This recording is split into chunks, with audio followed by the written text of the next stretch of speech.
Good evening, everyone, and welcome to Ormond College for those who are new here. Thank you for coming to this great event.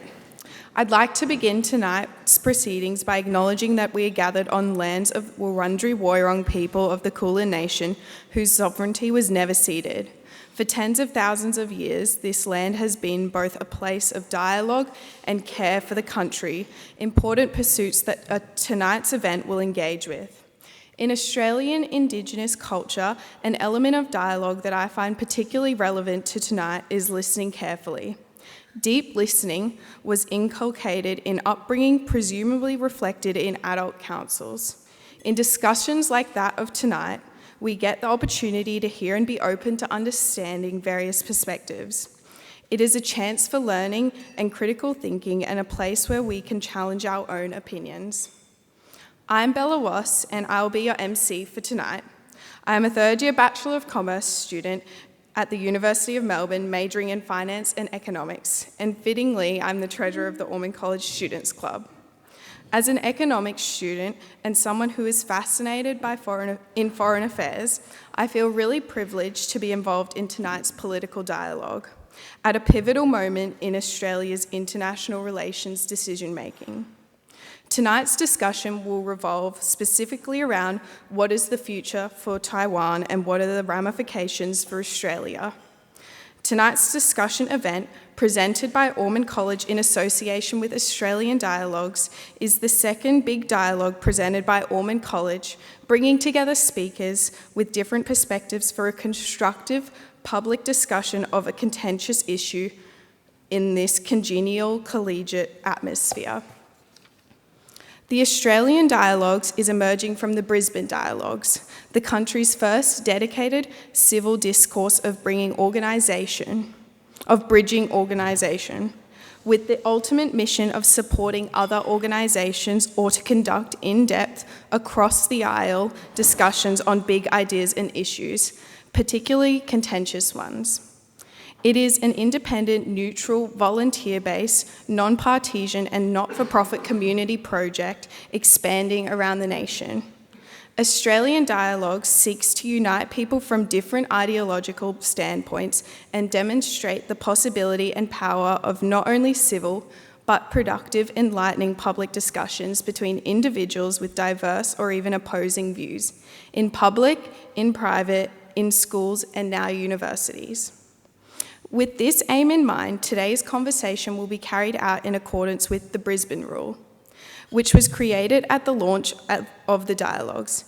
It is a variation of the Chatham House Rule, which has been adapted for public events in the digital age and reads: all participants agree to listen carefully, speak respectfully, and concentrate on the contents of discussions, not on the characters before, during, and afterwards, online as well as offline. Moving on to a few thank yous now. On behalf of Ormond College, I'd like to thank some of the many people who have contributed to tonight's event. Most importantly, thank you to our speakers who we're extremely grateful to for volunteering substantial time on top of their regular workloads to be here tonight.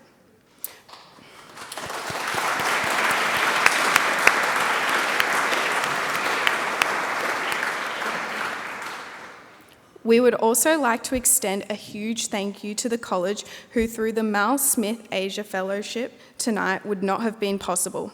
The Mal Smith Asia Fellowship was established in 2000 to foster and enhance understanding and greater awareness of Asia culture and life within Ormond College through seminars, visitors programs, discussions, and debates. The fellowship was made possible through the generous endowment of Professor Mal Smith, and Dr. Ross Smith. Professor Mal Smith was a former student of Ormond College and one of the world's leading authorities on Japanese law. He served as Dean of Students at Ormond from 1999 to 2000 before becoming a professor of the law. Dr. Ross Smith was also a former student of Ormond College, and she is a senior lecturer at Monash University. Thanks are also due to the premium ticket holders, those who donated tickets, and particularly the donor of the Masters table, Charles Kiefel, who couldn't be here but whose support of the event and the dialogue's mission in general is much appreciated. Support enables the highly inclusive ticket pricing and makes the big dialogue model visible, essential to their national expansion. A big thank you to the Australian Dialogues for their partnership and to Ormond College for hosting this event, especially with our Master Ari, who has been vital in facilitating this event and will be tonight's moderator. The organisation of tonight's dialogue would not be possible without the serious dedication of Jack Lohman, so a huge thanks to Jack.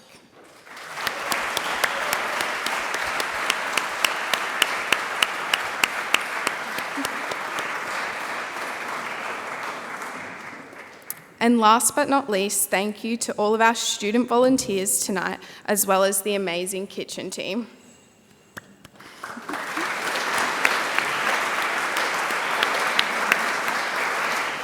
Thank you, Bella. We're obviously at Ormond College, and this is a formal hall occasion, and we say grace here in Latin, as we have for 145 years. The college has had a Latin grace. For those of you who are not from the college sector, I just wanted to outline that first, although I do see the Reverend Professor Russell Goulburn, who's the new Warden of Trinity here. He'll absolutely understand this, and I was going to ask him to say it, but then I thought he might say the Trinity one, and there's just far too much rivalry between our colleges for that to be acceptable. Benedictus benedicat opera nostra, et nova et vetera, per Iesum Christum Dominum nostrum. Amen.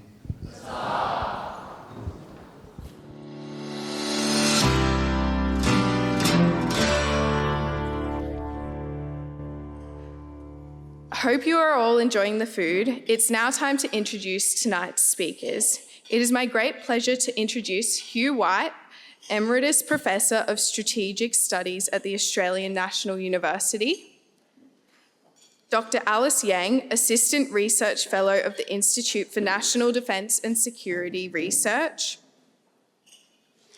Dr. Mark Harrison, Senior Lecturer in Chinese Studies at the University of Tasmania. I would also like to introduce our fantastic moderator tonight, Dr. Ari Metuamate, Master of Ormond College, bringing extensive leadership experience across universities, residential colleges, and governance bodies in both Australia and New Zealand. Please join me in welcoming all the speakers to the stage.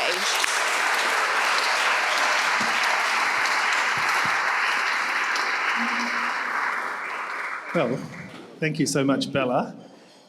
Panel members each have a microphone, so just to make sure that you've... Do we have one each, or are we handing it around? Sorry, I missed. Yes, each person. Yes. Do you want to check that they're working? How's that? Good. Alice, do you have one on your chair? Yeah. Perfect. Yeah. Okay. Excellent. Well, we have a fantastic, distinguished panel here, and I'm really looking forward to facilitating some dialogue with them. I thought one of my students asked me earlier today, what is this Taiwan thing all about? And so I thought I might just set a little bit of the scene, just talking a little bit about what I think Taiwan, if you're thinking about Taiwan and you have no idea about the geopolitical issues in the region, then these are some facts that you might want to know. So I'll do that first, and then I will get into hearing from each of our panelists. And I want to just do two quick things to point out one thing that Alice has actually flown all the way in from Taiwan for this.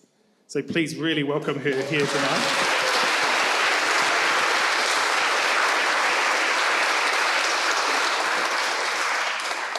Mark from Tasmania, has flown in from Tasmania for this, and Hugh from Canberra, I'm guessing.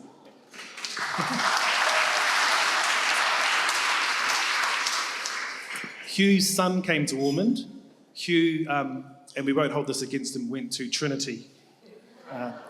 And the reason why we still don't hold that against him is because he was actually a professor of mine at the ANU. I did my master's degree in the Strategic and Defence Studies Centre where he was the head there. So it's great to have this wonderful panel. Good to see an ANU boy, mate. Good. So let me just outline just a few things at the outset when we're thinking about Taiwan, and particularly the relationship with us here in Australia. So we have a significant and growing relationship with Taiwan, including in the trade, investment, tourism, and really strong people-to-people ties.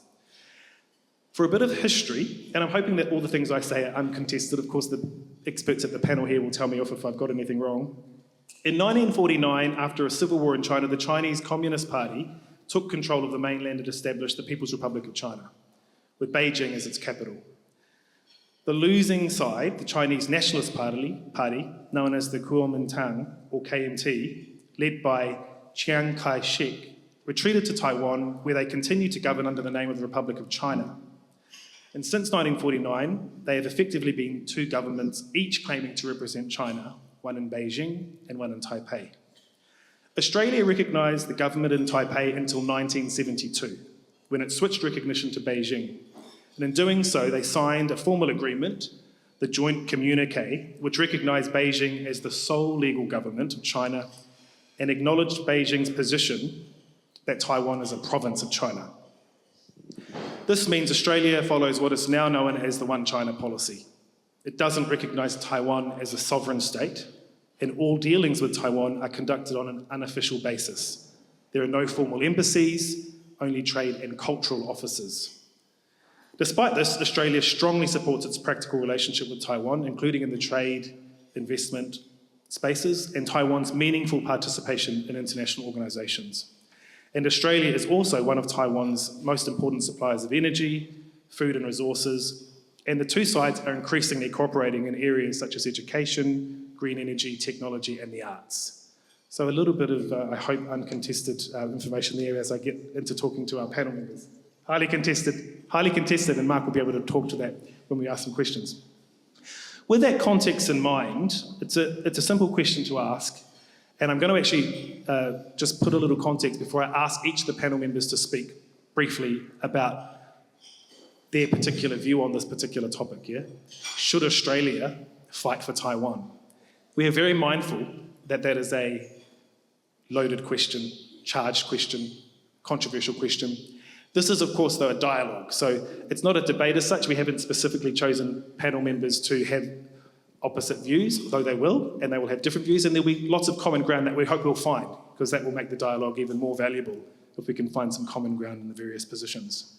So I might just say, if everyone's ready, why don't we start by essentially asking you each to share a bit of your perspective about the topic, why you think this is even worthy of discussion, and your perspectives on it. And I don't have a list on here who starts, so maybe we just start directly next to me. Can we start with you, Mark? Thanks very much. Yeah, happy to start, and thanks for those introductory comments. I feel compelled just to add a little bit of historical information. Taiwan was a Japanese colonial territory from the end of the 19th century until 1945. So the Qing Empire, the last Chinese dynasty, ceded Taiwan to Japan for that 50-year period. In 1945, Taiwan fell under the control of the Chinese nationalists, led by Chiang Kai-shek. In 1947, the people of Taiwan launched an uprising against the Chinese nationalists, which was crushed by the nationalists at the cost of tens of thousands of Taiwanese lives. And only then, in 1949, did the national government of the Republic of China move to Taiwan. So it's a really complex history, and I think it bears upon the fundamental questions that we're talking about today. Just as by way of introductory comments, I think when we have serious conversations about serious topics in Australia, those can often be quite constrained, they can often be quite limited. There's a certain set of topics that we talk about. I'm particularly interested in the structure of our public discourse, which this forum speaks to very directly. And when we talk about defence, security, foreign policy, we often talk in terms of great powers. So we talk primarily about our alliance with the United States, and we talk secondarily about our relationship with China. And Taiwan really activates that because it presents us with this question, whose side would we take? Would we support the United States in a war, quote unquote, over Taiwan? This has the effect of erasing 22.5 or 23 million Taiwanese people from their own story. And it's very much my position that we need to centre that experience, those people, because unless we do so, we can't make wise and informed decisions about the kinds of questions that we would face in the event of a crisis in the Taiwan Strait. So I care a lot about Taiwan. I know Taiwan very, very deeply. I've spent many decades visiting Taiwan. I wouldn't expect everyone here to feel the same way about Taiwan that I do. But I do think we need to think very seriously about what the annexation of Taiwan by China would actually mean for us. And I defined it here as turning what is currently a sovereign democratic polity into the eastern frontier of the People's Republic of China. So a foundational change. And we need to recognise that that isn't the end of anything. That's the start of all the questions we face. So there's great power questions, but there's all of these other questions around supply chain resilience, around the Taiwanese Australian communities, social cohesion, and the future of democracy. So I would be basically saying, when we talk about these things, we need to think about the parameters of our discussions. There's a whole set of questions that we should be actually thinking about, rather than simply great power competition. Thank you. Given Mark just talked about centering Taiwanese voices, Alice, would you like to share a few reflections? Thank you. First of all, I would still like to say it's my first time in Australia, and I'm very thankful to the opportunity of being here. And also, I'm very surprised in a good way that Australia is willing to talk about this topic, despite only being this college.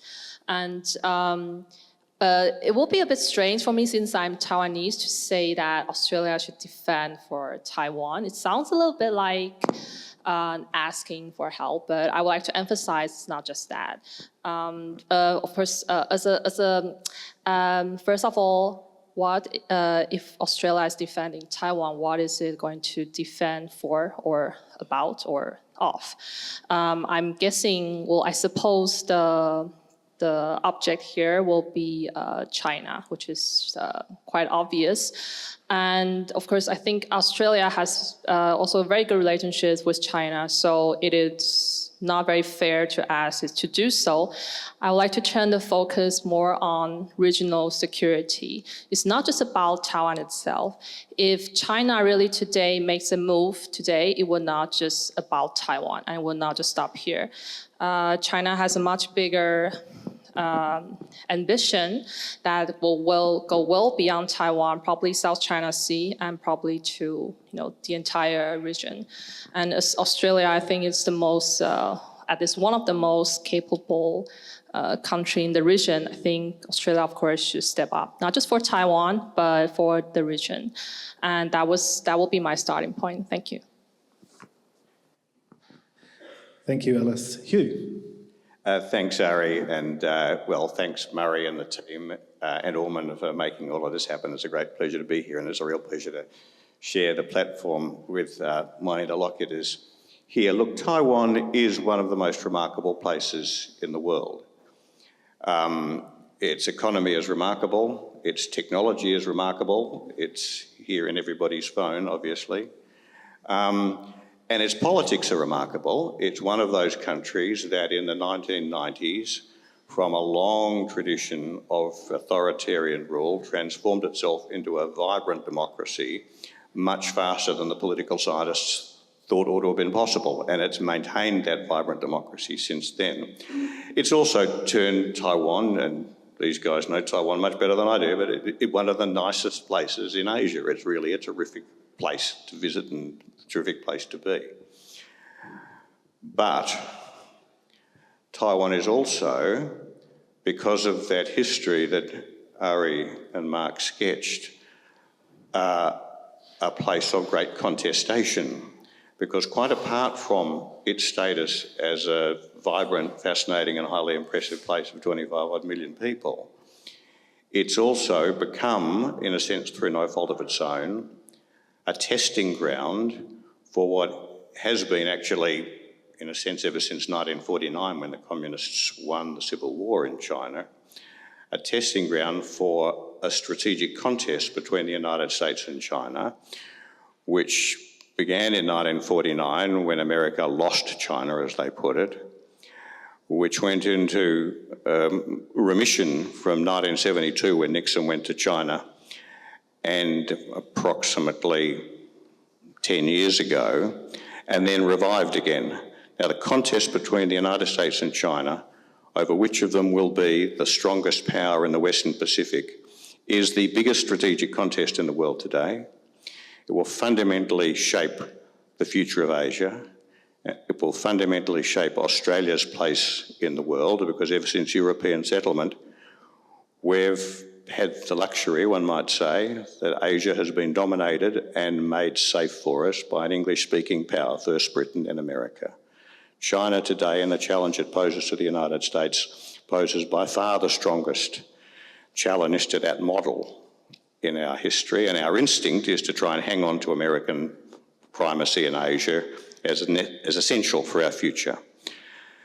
And Taiwan is right at the heart of that, because both the United States and China have chosen to see Taiwan as, if you like, the kind of the token, the focus of their rivalry. Now, Mark is absolutely right to say that no conversation about Taiwan should leave out the Taiwanese. But I would say that's exactly right, but no conversation about Taiwan can also afford to ignore the fact that it has this status as the tinderbox for the rivalry between the United States and China. And there is a risk, not a certainty, but a risk that that contest might turn into a war, because if China does choose to use force to try and achieve what it calls reunification, the United States would face a very serious choice as to whether it would come to Taiwan's defence. Very complex question about the kind of commitments and understandings America has made about that, but there's certainly a very strong expectation that it would. And if it did, that would be the biggest war the world has seen since the Second World War. And it will be the first major war ever between nuclear powers. And it's probably, I would say, very likely, a war that the United States would not win. It's also a war that the United States would expect Australia to join. And that's the point of our topic.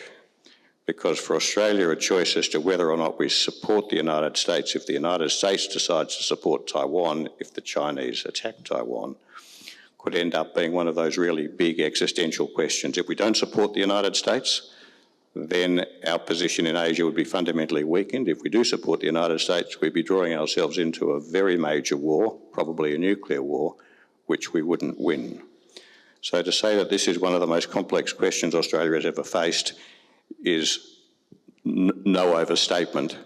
And just in case you think it sounds a bit hypothetical, it's worth bearing in mind that a lot of what Australian governments are doing, and this is a purely bipartisan point, it's not a partisan point at all, both sides of politics take a very similar approach, but things like AUKUS are very strongly predicated on the idea that we would support the United States in such a war. So this is really a question that as a country we need to seriously debate. Fantastic. Mark, I think I'm particularly interested. There's a couple of things that came up there that Hugh's talking about China, and if it did come to this, it would be a significant major, one of the biggest since the Second World War, and that China would probably win. Thoughts on that, or just generally what he's been talking about? So if the United States chooses not to help defend Taiwan in the event of an attempt by Beijing to annex Taiwan, there's still going to be a war. It'll be a war between China and Taiwan. And that war is incredibly consequential for Australia. That war, in fact, would destroy our economy. We're already seeing that right now with US action in Iran that's having a very significant impact upon our economy. A war between China and Taiwan is an order of magnitude more serious for our economy because our economy is so integrated into Northeast Asia. My question, I guess, is we tend to construct what I would call a kind of moral thought experiment around the defense of Taiwan. And if we put at the end of that experiment avoiding a nuclear war between China and the United States, then the moral question is always fairly straightforward. It's pretty clear. You do anything to avoid Armageddon, obviously. But that doesn't tell us anything, firstly, about how we would get from where we are today to a situation where China and the United States are launching nuclear missiles at each other. It assumes that not defending Taiwan would divert those powers from that scenario, although there are many other scenarios that could create that situation.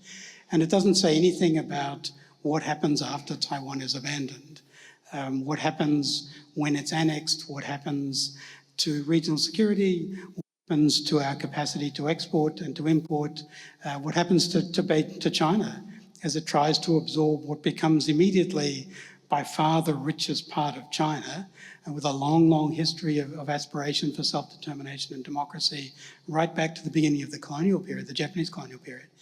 There are just many, many unanswered questions there. And so although we can say, let's not get into that war, that doesn't answer the myriad of other questions that we would immediately face in that situation.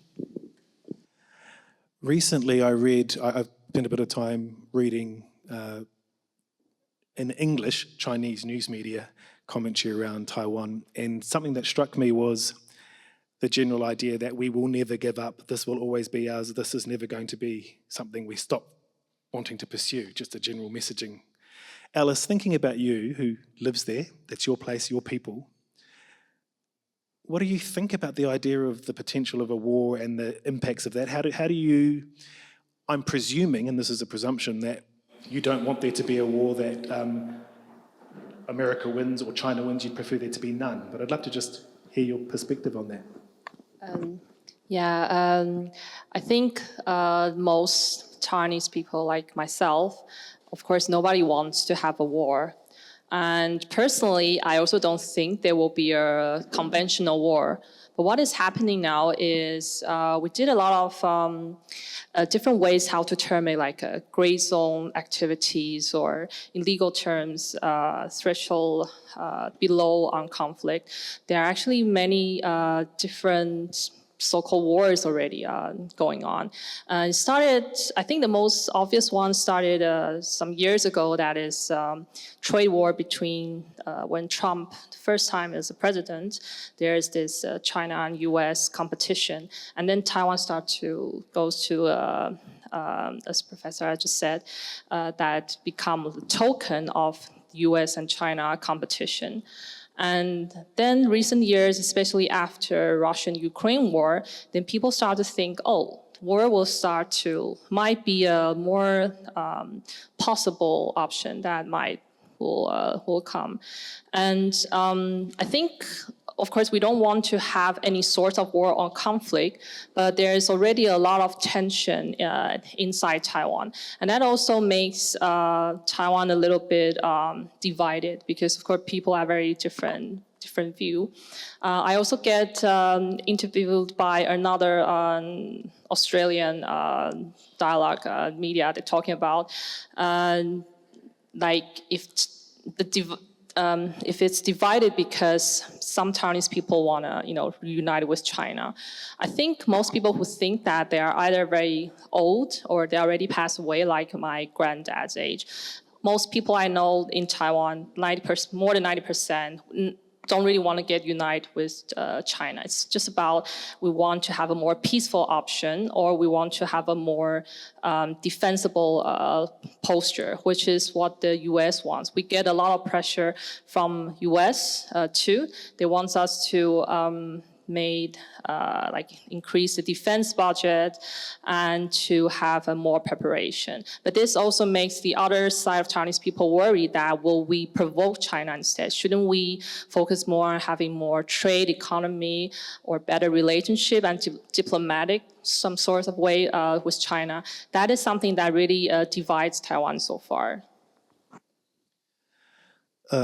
Recently I was reading the book, Kevin Rudd's book, The Avoidable War. And in it, he outlines kind of a range of different approaches China might have in trying to take over Taiwan. I don't know if either of you, Hugh or Mark, have some thoughts on this. It's 16 years since I was in Hugh's master's class, but all I sort of thought about at the time was very much about an actual war that involved weapons and the like, but there's all sorts of different things that could look like, ways that could look. Maybe, Mark, do you want to start? Yeah, so Beijing has a distinctive theory of warfare. It's essentially a spectrum between political warfare and military warfare, and it finesses and it calibrates where along that spectrum it is fighting that war. And in a minute, in a sense, we're talking about the defence of Taiwan. The war has already started. Taiwan is subject to political warfare every day, all the time. And so I think what that says to me is, we talk about an avoidable war or the defence of Taiwan. We need to think in broad terms about what defence actually looks like. So it can be the defence of Taiwan's democracy, it can be the defence of Taiwan's culture, the defence of Taiwanese Australian communities. It isn't simply a military parameter that we need to be thinking about. And I think Rudd is alluding to that in his book, that he's trying to get a much broader understanding of exactly what Beijing is trying to achieve. And obviously, this speaks to this risk appetite that Beijing actually has. It already has military dominance over Taiwan, but it also has obviously, it doesn't want to fight a war, because if it did, it would have already started it. We don't know how the people of China would react if only sons are sent to fight, to try and other Taiwanese, to fight Taiwanese people. So there are a great many unknowns, which I think create opportunities for us to think about defence in a broader sense than we usually do. Hugh, do you have something to say on that as well? Yes, look, it's a really important question. As Mark says, I mean, Taiwan is under pressure from China all the time, and some of that pressure is quite militarised. I mean, very active air operations, naval operations going on around Taiwan pretty much all the time, and as a broad proposition, the intensity of those operations has grown quite sharply over the last few years. And of course, if China decided to go further, there's lots of different measures it could take short of the actual use of armed force. But I do think it's important to focus on the point at which people start, if I can put it this way, start using live ammunition, because that does take you into a whole different kind of world. It takes you into a different kind of world physically, because people start being killed and things start being destroyed, but it also takes you in a different kind of world psychologically and politically. The stakes suddenly become a lot higher and the risks of escalation get greater.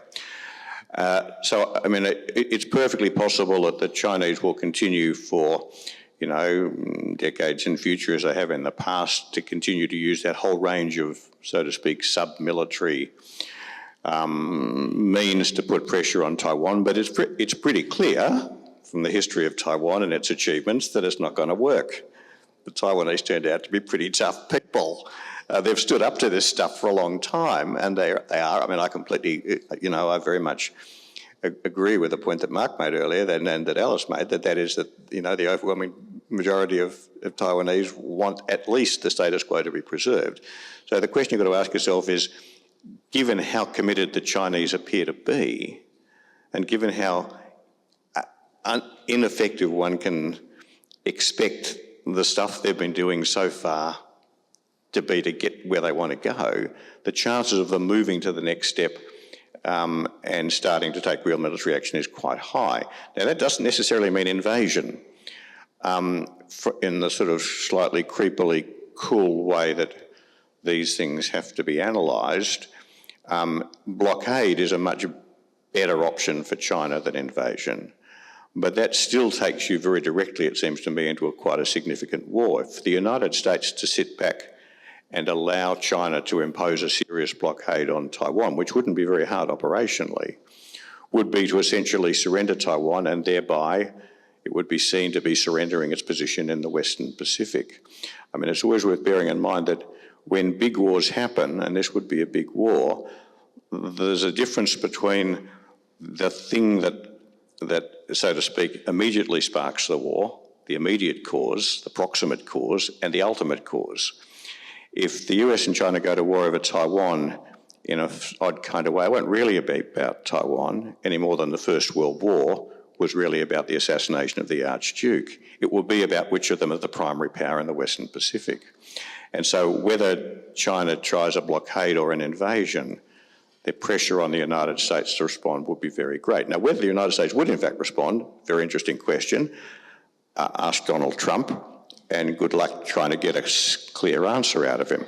But also, I mean, without going too far down this path, don't rely on high quality, carefully reasoned strategic decision making coming out of the Situation Room. And so I think, you know, I'm sure nobody in Beijing wants to go to war with the United States. What they'd like is for them to use armed force and for China to use armed force, say in a blockade, and for the Americans to back off. That is famous Sun Tzu line, to win without fighting. And I fear that the danger that Trump poses is because he probably makes the Chinese more optimistic that America wouldn't fight. It's more tempting for the Chinese to take military action. And then if they do, and I go back to a point that Mark made, you know, if China and Taiwan end up in a military confrontation, whether or not the United States joins, it's a disaster. If the United States joins and whether or not we join, it's a disaster, including a disaster for us. So, you know, it's not as though that there's no everything's rosy if the answer to the question in our topic is no. It's still a disaster in several different levels. But the question for us is, do we now, today, in Australia, build our military posture and our strategic posture and our approach to Asia's future around the idea that supporting the United States in a war with China over Taiwan is what we need to do to shape the region we want to live in future? And there's a very strong argument that it is, and I think there's also a very strong argument that it isn't, because I think, going back to the point I made earlier, I don't think that's a war we can win. I might say I don't think it's a war that China can win either, but you know, there's no law that says that there has to be a winner on either side. Yes, really good point. Alice, I can't remember the dates, but a couple of years ago, Nancy Pelosi, when she was the Speaker of the US House of Representatives, she came over to Taiwan. That was massive, big news. And I was thinking then, and I'm just keen to understand your thoughts on this, Hugh's just touched on the fact that when you're thinking about the geopolitical situation around the world and Mr. Trump, it's very hard to work out what the strategy is. And yet I think you think about someone like Nancy Pelosi, and that was during the time of Biden's presidency. You know, I was really interested in that move and how they went about it. Do you have thoughts about when she came? There was a lot of noise coming out of China around that time. That was clearly a very deliberate decision on her part. And how did that feel from your perspective? Yeah, I think when Pelosi came, it is kind of like a changing point.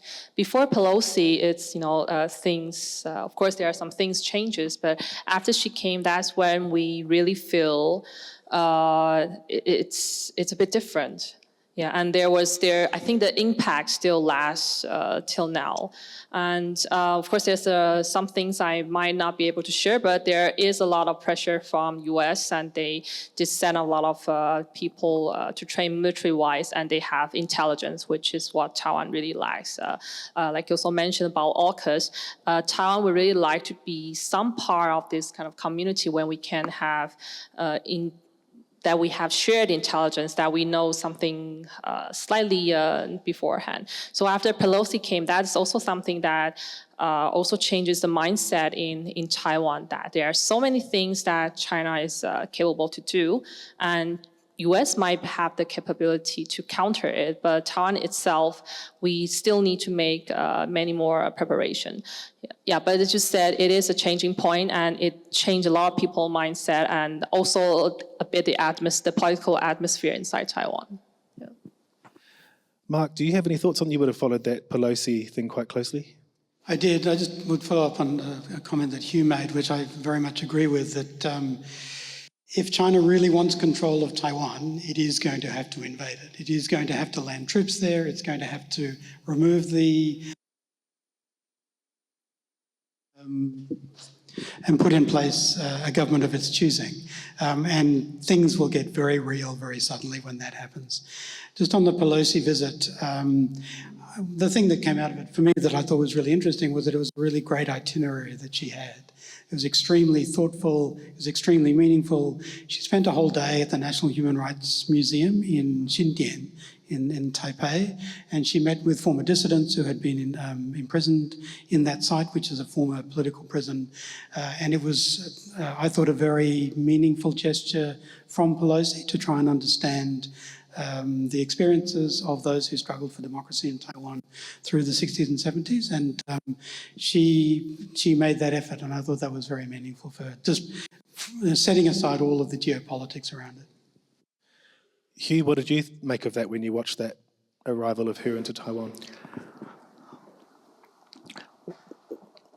The reservation I had about the Pelosi visit was that it does encourage China to think that the United States is stepping back from the one China understanding that the United States made. You mentioned that the agreements that Australia made in 1972 established diplomatic relations. The United States went through the same process, or a similar process, with 3 communiques spread between 1972 and the early 80s. There's a lot of sensitivity in China to whether the United States continues to fulfil those, and one of the things that would be likely to push the Chinese across the threshold towards using force would be a sense that the United States is stepping back from that. And the fact that Pelosi, such a senior US political figure, took the visit, and the visit, as Mark and Alice said, was a very warm and sympathetic one, rang a lot of bells in Beijing, and indeed precipitated a very sharp increase in China's military gesturing towards Taiwan. And so the counterbalance, the other side of the argument is saying that it was a strong expression of support from the United States for Taiwan, is that it was also a provocation of Beijing. And one might say it's for Taiwan to judge which they'd rather have, but I do think for those of us watching from the sidelines, you want to have made a very careful judgment that you weren't encouraging. And you can imagine, there's going to be a debate in Beijing about this. There'll be the people in Zhongnanhai who think that China should cool it, and there are going to be people in Zhongnanhai who think they should go in hard. And the Pelosi visit will likely have reinforced the arguments of those who would be more inclined for China to go in harder. So I think there's a risk embodied in that kind of diplomacy. And it didn't help that it appeared that Washington as a whole wasn't unified around it. There was a strong argument at the time. In fact, at the White House, this is the Biden White House, of course, tried to talk Pelosi out of it. That gave the impression that Washington didn't really know what it was doing, and that's a very bad impression to give too. Alice, I was thinking, given most of us in the room are Australians, what do you think, if you're thinking about Taiwanese thinkers, influencers, commentators, what are their expectations of Australia in this context? I was talking to a student just yesterday who said to me, well, what do Taiwan want? And I said, well, I'll ask the panel. So, Alice. I'm not what you want me to answer what Taiwan wants, or? What do you, when you think of Australia in the context of this geopolitical strategic consideration, what do you think Taiwanese people want from Australia and expect as their friend in the region? Yeah, of course, we would like to have more partners, not just friends, but like actual partners, and that they can actually will not only provide support unilaterally. We will hope for it to be a more of bilateral exchanges. And as I previously mentioned, I think even if Australia is not able to provide something really material or in terms of real military support, it would be really great that we can share information, and also Australia is a very, very important actor in the region. And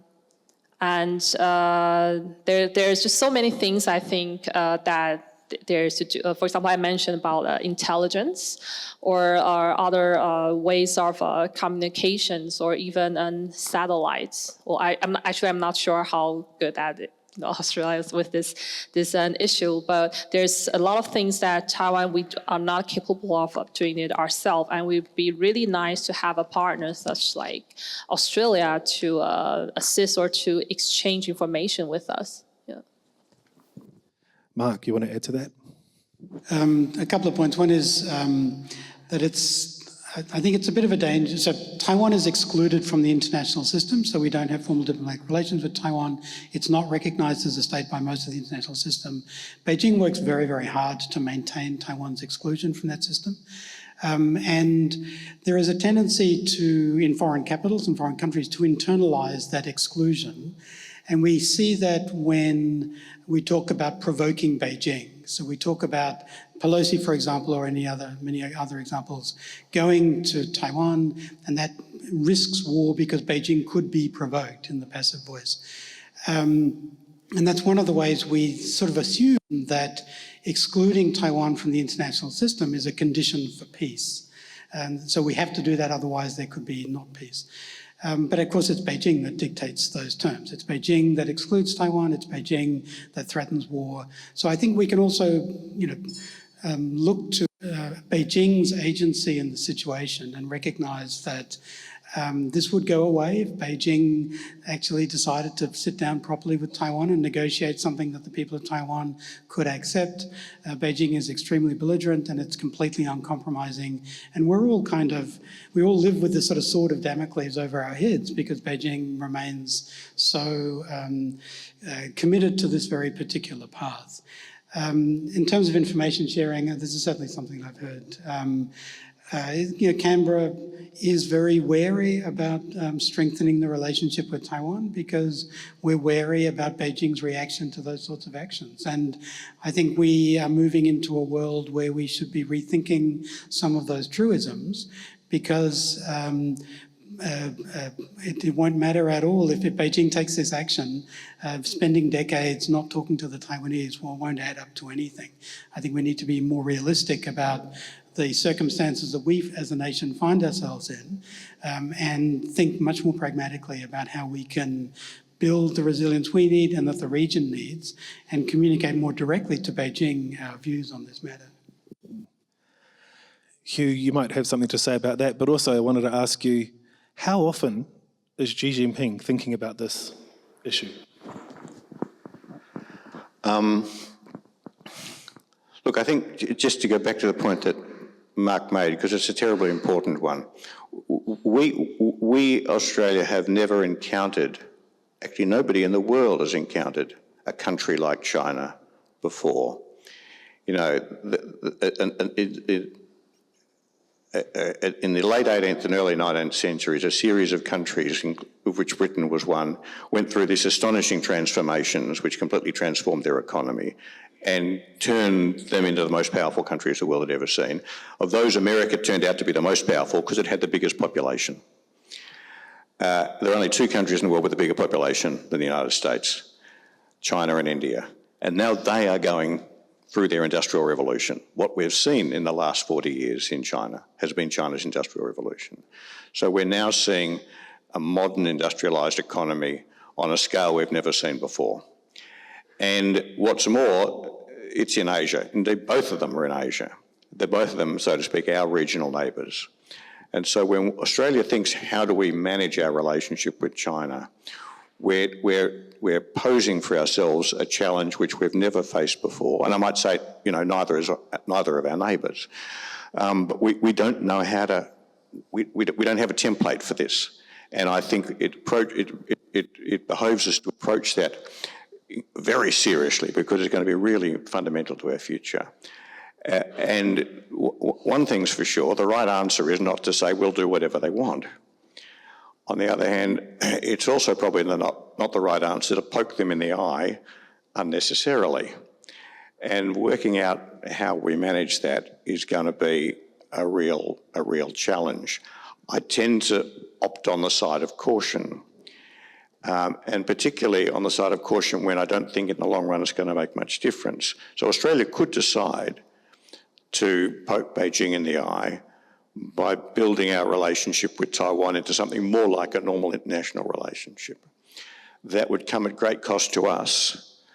The fact is that very few other countries would follow our example, and it wouldn't in the long run make much difference to Taiwan. So we'd be making a noble sacrifice for not much benefit. So I think I think that's something one has to approach with great caution. But I stress, I am not one of those who thinks that somehow managing relations with Beijing in future is going to be easy because they're all nice guys. They're not. Mind you, no great powers are nice guys. They're difficult countries to deal with, and that's something that we're just going to have to come to terms with. How often does Xi Jinping think about this? In my darker moments, every day. This is, I want to be clear, I'm not a sinologist, I don't speak Chinese, I don't regard myself as having very deep expertise on the interstices of Chinese politics, but I've been talking to people who know a lot about China for a very long time. And one thing that all of the China experts, including lots of Chinese friends and contacts, but others as well, tell me that this really is an issue which goes, it's not just up there or there, it's down here. It's in the guts. And for Xi Jinping himself, who does appear to be a man very strongly focused on his historical position, well, Mao won the Civil War. Deng made China rich and powerful. Xi wants to have and got Hong Kong back. Xi wants to have his great victory, the rejuvenation of the Chinese people. And so I fear that he thinks about this a lot, and that makes him impatient because he is 72 years old. I saw nodding from Mark, and I'll give you the last word because I'm keen to land on something you all agree on, that Xi Jinping thinks about this every day. I just wondered, would you think the same, Alice? I think Xi Jinping for now, he's quite stable. He's relatively predictable, and I should not say that, but for now he seems like someone with sense, and he of course there's a lot of things he wants, but he also have a lot of pressure from inside China. So Taiwan is also like it's similar inside Taiwan that if one party lose the election or they want something, then they said they take out the China card, that China is going to invade us, China put a lot of pressure. And then this is a way to control inside Taiwan. I think Xi Jinping or any Chinese leader, they'll probably do the same. They also try to use this to make inside China to be more, to be safer for him. But you can also see that maybe he's a bit paranoid that, there are so many high up leaders in China now, they're all gone. Some of them, you don't even know where they've been. So I think, so. Mark, and you're last because we've got a dessert break before we go to questions. Very briefly, I think he thinks about it every day. I think Xi Jinping is a true believer. I think he's very ideological in his outlook, and he really wants this. I think we need to be careful about two things. One is when huge rational systems can make irrational decisions. So if Xi Jinping thinks that he has a window that is closing for whatever reason, then he may do something terrible. We also need to worry about the kind of advice that he gets. Chinese system is a huge system. There are plenty of people at levels of the Chinese system that have a very deep understanding of Taiwan. But I think the higher you go up through the system, it's possible that he's not hearing those voices. And so that creates risk systemically for us. Great. Can I just add a thought there? It's not just that he thinks every day about getting Taiwan back, as he would put it. He also thinks every day about pushing the United States out of Asia and making China the primary power in East Asia and the Western Pacific. And in a sense, for him, and I think for China more broadly, Taiwan is terribly important in itself for the reasons that we've touched on, but it's also terribly important because they feel that if they can have their way over Taiwan, then that will undermine, virtually destroy America's position in the Western Pacific, which I think, by the way, might be right. And so it's not just about Taiwan, important though that is. It's really reasserting China as the great power in this part of the world, which I think is something that he really, really wants to do. Excellent. Well, that was lots of nodding there, so that we ended that on some common ground. Look, we've got a 10-minute break for dessert. I know some people have to leave, but enjoy your dessert, then we come back for questions, and we'll be looking forward to hearing what you've got to say. Thank you.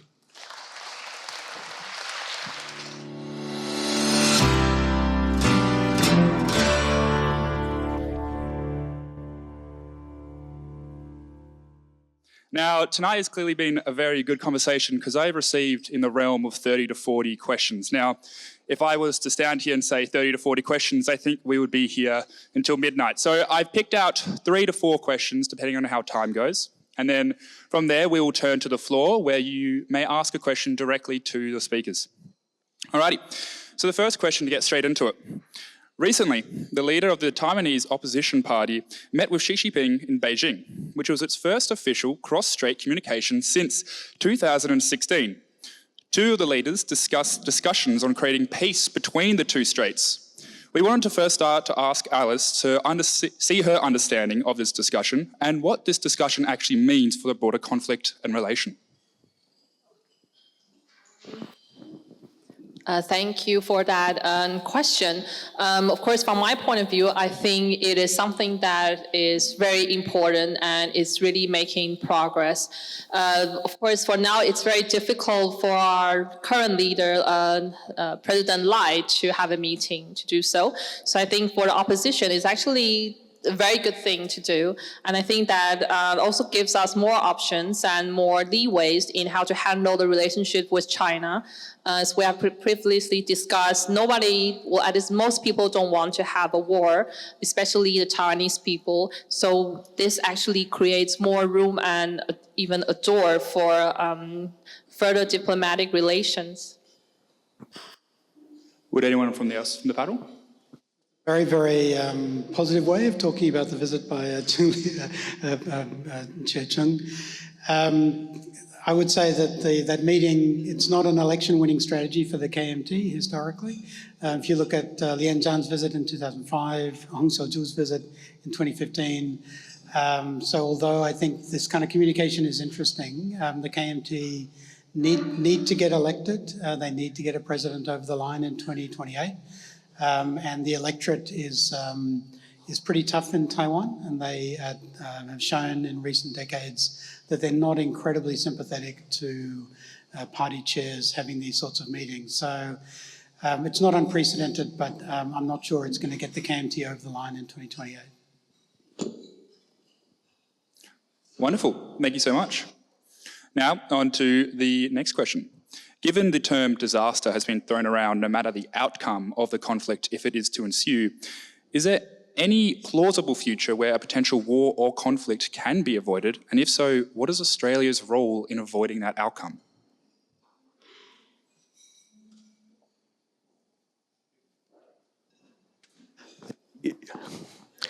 Yes, wars can always be avoided. There are always choices. And you could say that the best way to avoid Chinese military pressure on Taiwan is for the United States to maintain a very clear capacity to win that war and win it at low cost and low risk. In other words, it's sufficiently low cost and risk that it's credible that the United States would actually be prepared to do it. The problem is that just has not happened. The last time the US and China had a serious military confrontation, or came close to a serious military confrontation over Taiwan, was in March of 1996. Back then, America's and this would be an air and maritime war, it wouldn't be a land war. Back then in 1996, America's air and maritime capability was up here and China's was down here. Over the last 30 years, America has allowed China's air and military capability to go like that. And so it's now very hard for the United States to convince the Chinese that they would indeed be willing to fight, because it's very hard to convince someone that you're willing to fight a war that you don't seem to have much chance of winning. And that's the situation that America has now put itself in. And I think there are deep reasons for that. I think in the end, America's interests in defending Taiwan and in defending its position in the Western Pacific are no longer as powerful as they used to be in the 20th century, which is why I think they've allowed that decline in their relative position to occur. What can Australia do? Nothing. Nothing Australia, I mean, it's just a question of weight. Nothing Australia does will make any will make a sufficiently significant difference to the military balance to have any impact on Xi Jinping's judgment as to whether it's a good idea to go to war over Taiwan or not. But what we can do is not encourage the United States to think that they would have our support, because that would, I think, encourage the United States to make a decision to go to war. And in case it's not clear, my own view, very reluctantly, and with a great awareness of what this means for Taiwan, is that the United States would make a mistake in going to war to defend Taiwan, because they wouldn't win, and it would very likely to become a nuclear war, and a large nuclear war at that. And so I think the best thing Australia can do to help prevent a war is not so much to add our weight to the deterrent of China's side, because I don't think we'd make any difference, but to add our weight to the cautionary side in the United States. Wrongly. I think we need to think, when we're talking about warfare, what the so-called theory of victory of the combatants is. And China's theory of victory for the war against the Taiwanese is what it calls the great rejuvenation of the Chinese nation. So it's not about regime change, it's not about removing a leader. It literally thinks about victory in this grand civilizational sense. What that means in practice is that China could never really win in those terms that war, because no matter what happens, trying to annex Taiwan will just be a hard grind for China. We've seen with Japan took control of Taiwan in 1895. They were still fighting the Taiwanese 35 years later. Huge things like the CITIC uprising of 1930. I would put much greater store in deterrence. I think China can be deterred because what it's trying to achieve is so extravagant. And in that context, I think Australia can contribute. I think to communicate that we understand what the risks that China is placing the world at, and find ways to deter China to keep its calculus on the side of this is not the day to try and do this, is something that we can actually do. I mean, really good points, but just to make 2 points in response. The first is, of course, when the Japanese failed to dominate Taiwan, they had a few other things on their hands. They were trying to invade China, and they were trying to fight off the United States. China would have, I think, a lot more resources to apply to the task. The second point is, and you're absolutely right to raise the question, what does winning look like? Well, the question, what's winning look like for China, is an important one, but so is the question, what does winning look like for America? What does America have to do to persuade the Chinese to stop? And I don't know the answer to that. I don't think there's anything you could do. This seems to be something which is so manifestly more important to the United States than it is more important to China than it is to the United States. There's nothing the United States can do to win that one other than by invading China and achieving regime change, and that will not happen.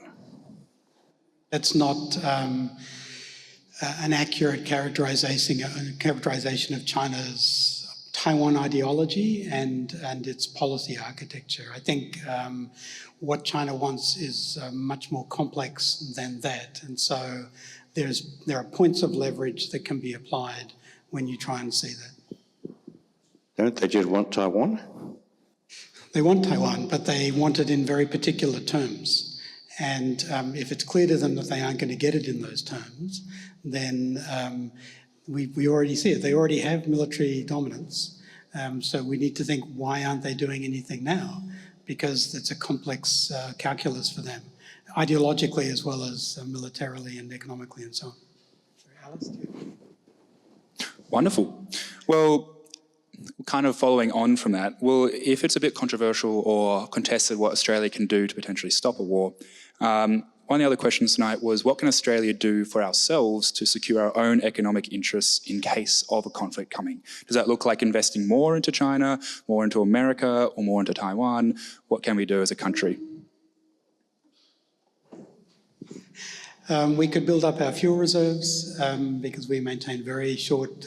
just to be clear, if China launches an invasion of Taiwan, the economic consequences for Australia will be an order of magnitude greater than what we're experiencing with America's war against Iran. We have an extremely trade-exposed economy.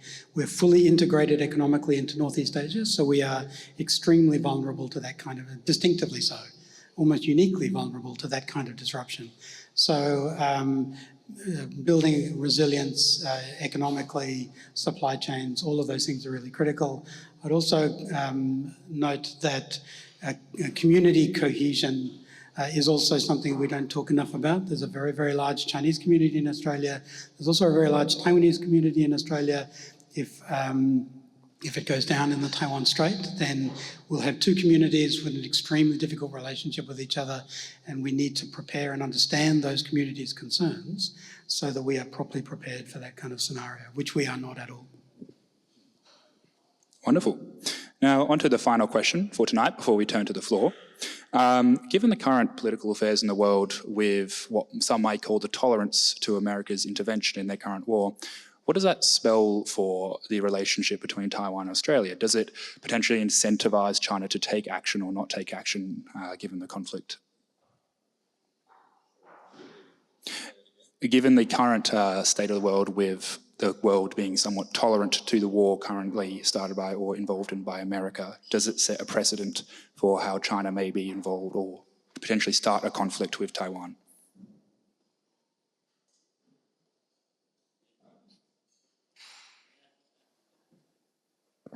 The question is about now the world is more acceptable, like to... Would the current tolerance towards, so let's say on an international scale, there's minimal direct intervention into the current war into Iran. Does that kind of set precedent for the world to almost accept, or does it set precedent to China that they may be able to get away with an invasion of Taiwan on a global scale? Well, I would think that it is time for the international order is changing. After the Second World War, we know the UN or the 101 rule of international law is prohibition of use of force. But now it is appearing that, especially the US, is slightly changing. So people, of course, we all want to have a peaceful world, but now it is that we're seeing that there are so many different places that are already having different sorts of conflict. And of course, that will affect us. And what is probably more worrying is because before we all kind of look to what US is doing, and US kind of dominate the world, but now US also become the not so reliable actor in the international order.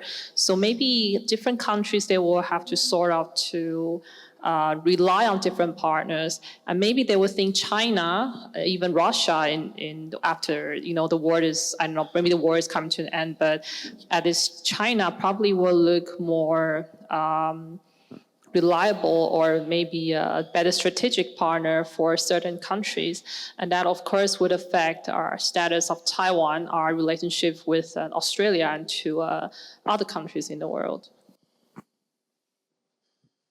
Wonderful. Well, unless anyone else has anything else they'd like to add, we might turn to the... Yes? Australia is Taiwan's largest supplier of LNG, particularly at the moment, now that Qatar has stopped exporting any LNG. We're a major energy supplier for Taiwan, and Taiwan uses that energy to produce semiconductors which power the global economy. So we are very economically integrated, and with Taiwan specifically, but as part of a global economic structure. So I think a clearer understanding of those forms of integration, I think, would help us clarify what our opportunities are with the relationship with Taiwan, but also what our obligations should be, given, as you say, a deteriorating international outlook. Great. Great. All right, well, we'll turn to the to the floor. Would anyone like to ask some questions? So, hand is just shot up straight at the back, and then we'll come to you.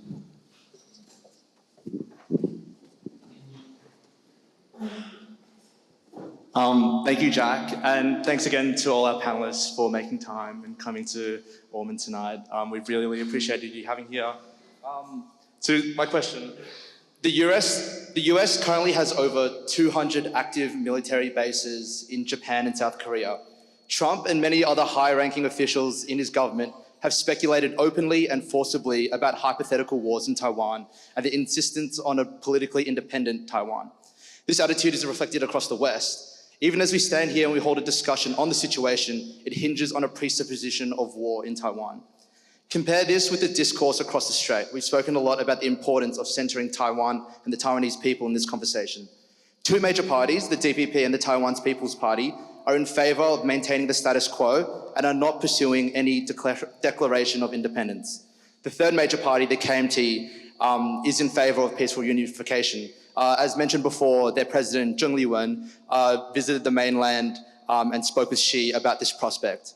From the mainland side, the government, from Xi to the lowest foreign affairs bureaucrats, have said time and again with a lot of discipline that peaceful reunification and that peaceful reunification is the priority of the Chinese government and that military action is a final resort that must be avoided at all costs. It seems like that it is only in the West that the possibility of peace is not discussed. What role do we play in the West to tone down the rhetoric around Taiwan and in promoting the possibility of open discussion of peace across the strait? Thank you.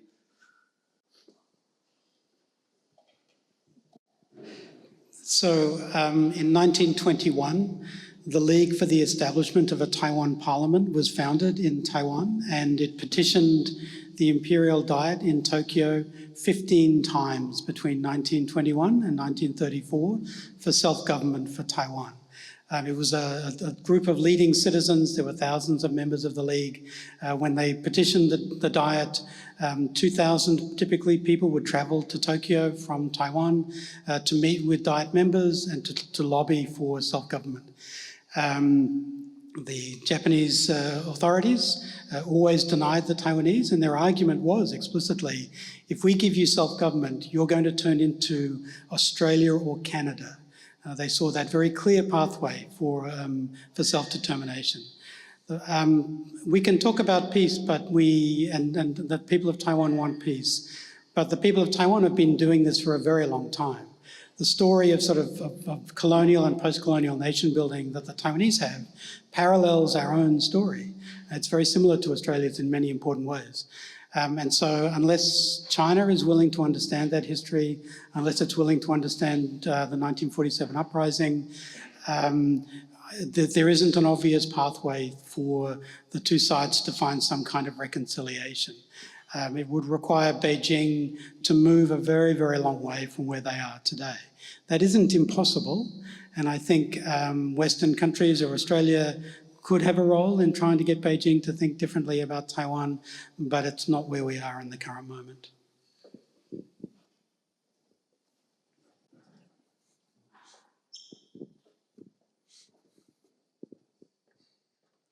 Thanks. My question is primarily to Hugh. In this scenario where Taiwan is successfully incorporated, annexed into a greater China, the US retreats back to Hawaii, vacates the Western Pacific.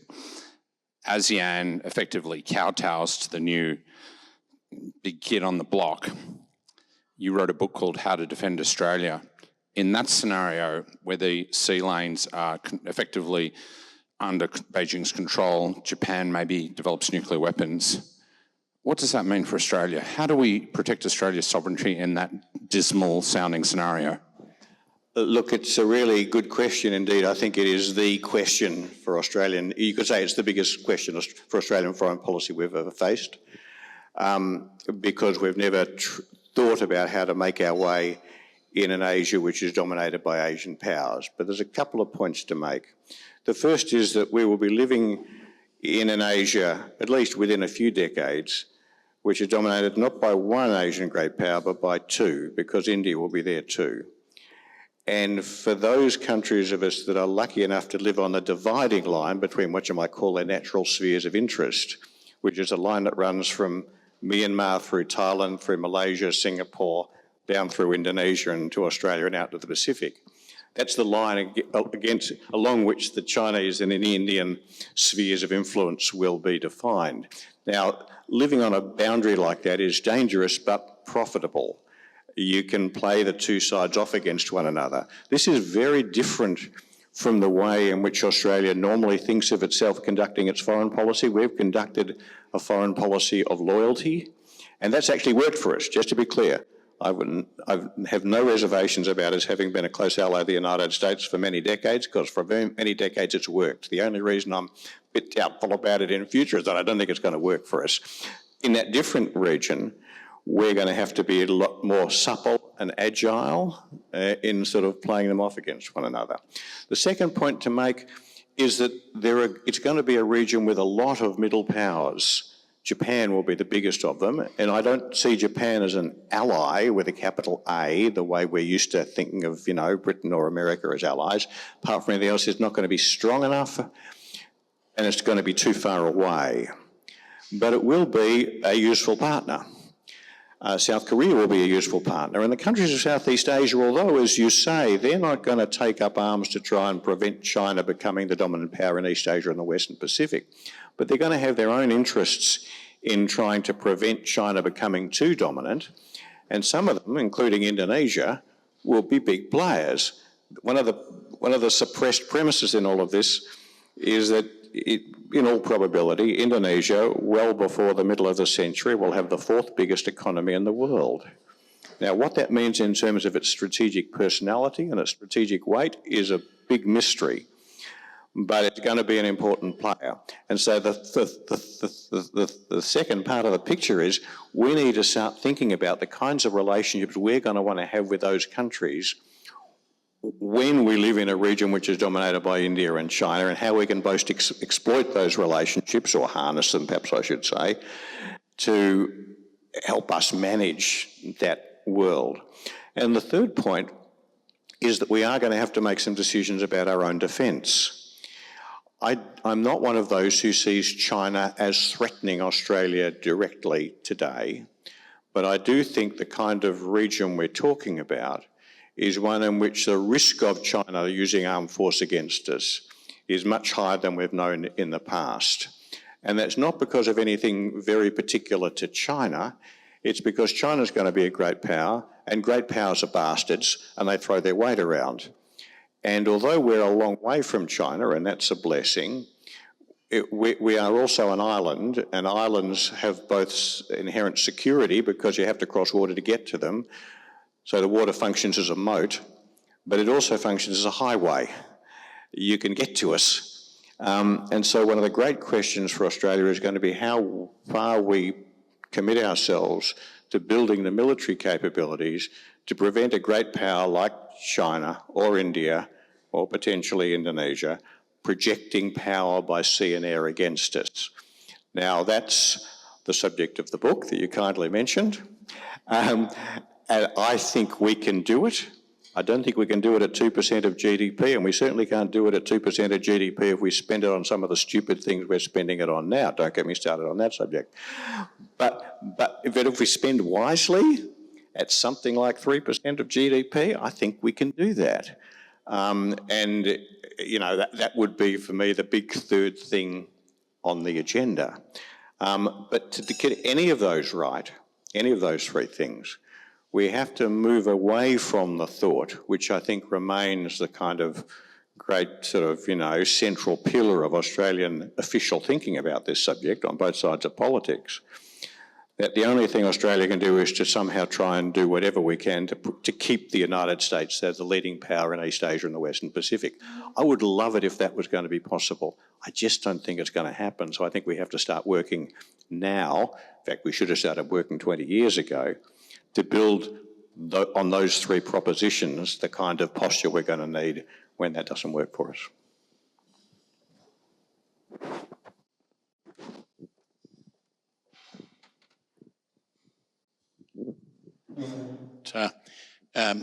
This question is directed to the panel as a whole, but a great deal seems to hinge on the idea, which you, Hugh, have been advancing quite forcefully for a long time, that if there was a war over Taiwan, China would win. The US couldn't win that war, and therefore we should not get involved in fighting for Taiwan's freedom.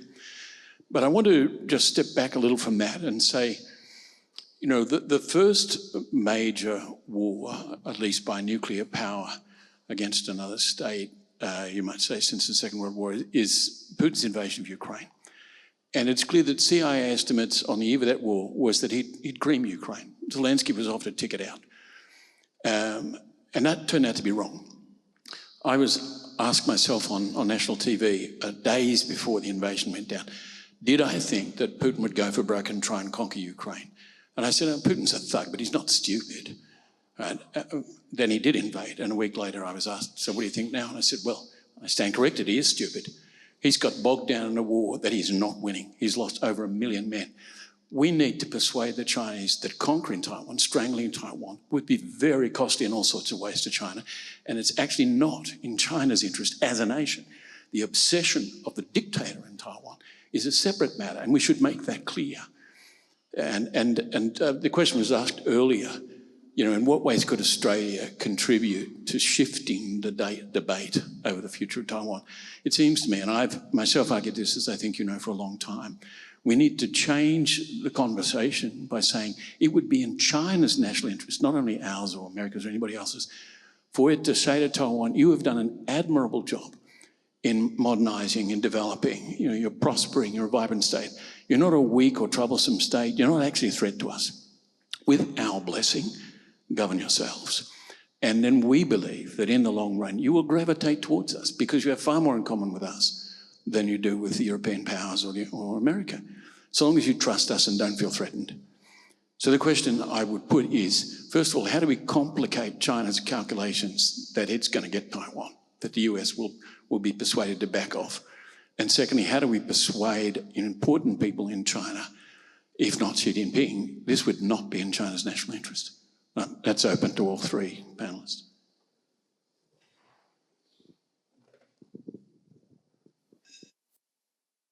Yeah, I would definitely say that if Australia has made its stance that will more inclined to be on the side of Taiwan, that will of course complicate Xi Jinping or China's calculation.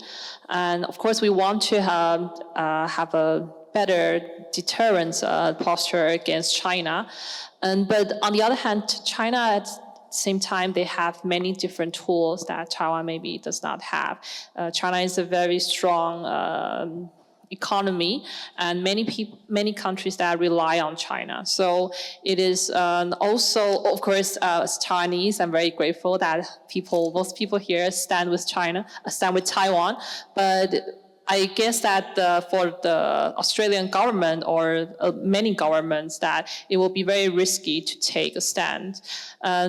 But it would be also very helpful in different international organizations, although that UN is, the importance might be decreasing a bit, that in a different forum that Australia will show or other countries can show their support for Taiwan, and that will make China maybe can rethink that if they did take some measures against Taiwan, that it will be very complicated and hard to do so.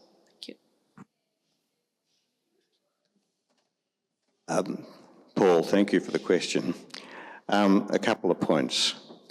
The first is I don't take as much reassurance from Putin's predicament in Ukraine as you do, for a couple of reasons. The first is Putin screwed up.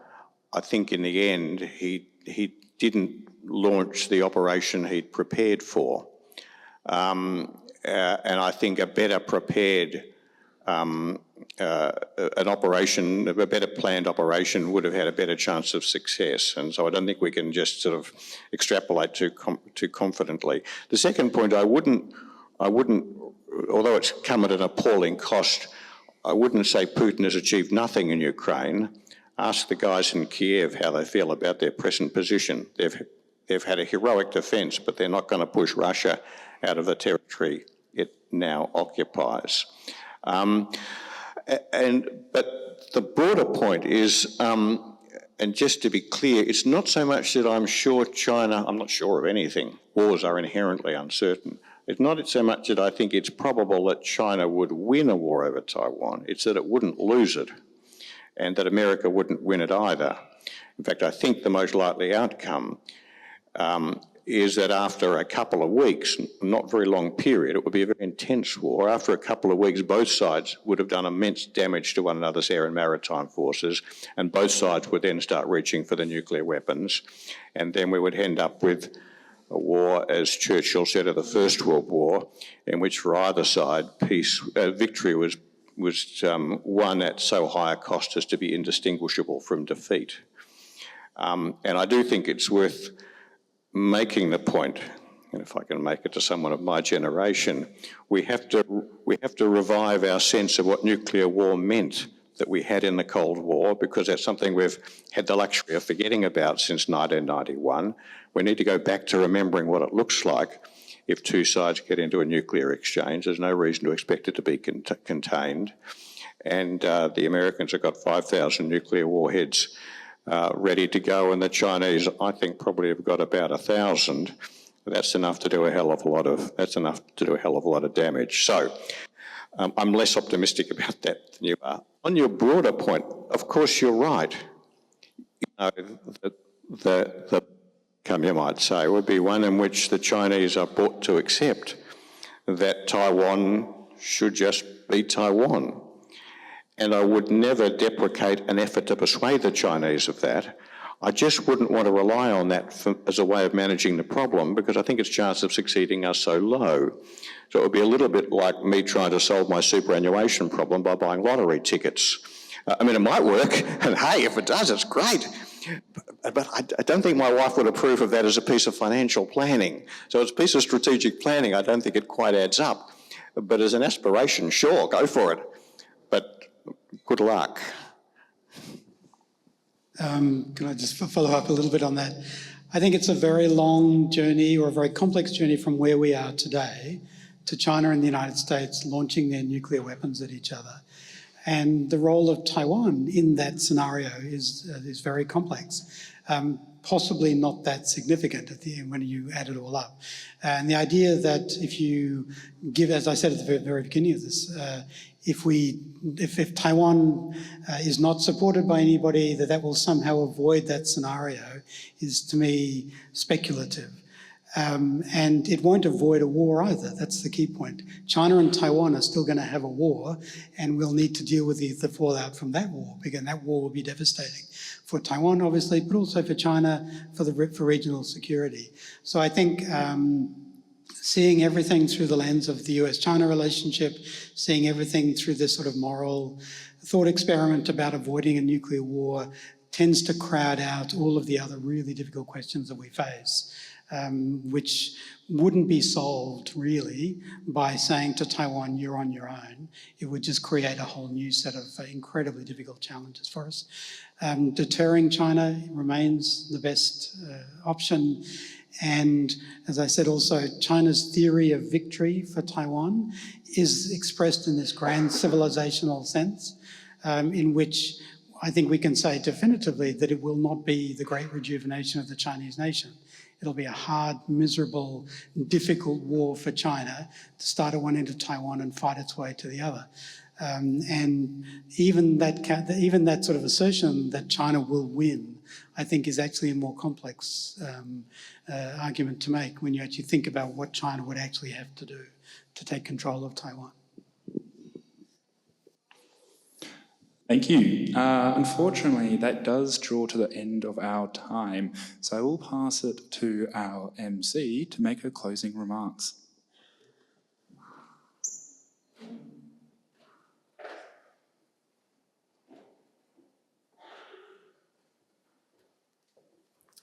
I'd like to give a huge thank you to our speakers for that wonderful, insightful discussion and for so generously giving up your time and expertise as well as to Ari for fulfilling an essential aspect of these dialogues, the moderation of difficult discussions. Let's show our appreciation to all our speakers tonight.